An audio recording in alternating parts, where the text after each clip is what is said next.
என்ட்ரியே வேற லெவலில் இருக்கு. ஒரு பயங்கரமான கொகை இருக்கு.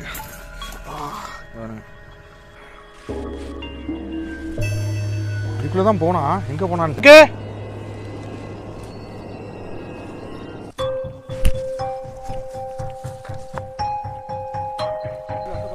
பார்த்தேன்டா. அட்வென்ச்சர் தேவைன்னா இந்த பிளேஸ்க்கு வாங்க. கொகை எங்க இருக்கு இல்லையா? ரூபா கொடுத்தீங்கன்னா சாவுற அளவுக்கு ஒரு அட்வென்ச்சரான ஒரு இடம். எல்லாம் சுபாஷே கோட்டை இல்லை கொகையா? நீங்கள் அன்னியன் படத்தில் ஒரு அட்டைப்பூச்சியெல்லாம் மேலே தூக்கி போடுவாங்களே, கையில் வேற முள்ளு குத்திடுச்சு. 2 டாக்டர்ஸ் இருக்காங்க, அவங்க 2 பேருமே டாக்டர்ஸ். இப்போ நீங்கள் பார்த்துட்டு இருக்க இடம் ஒரு மண்ணால் செய்யப்பட்ட ஒரு கோட்டை. இது எப்படி கல் கோட்டையாக மாறுச்சுன்னு உங்களுக்கு தெரியுமா? இன்னைக்கு நான் எங்கே வந்திருக்கேன்னு கேட்டிங்கன்னா, கன்னியாகுமரி மாவட்டத்தில் நாகர்கோயிலில் இருக்கிற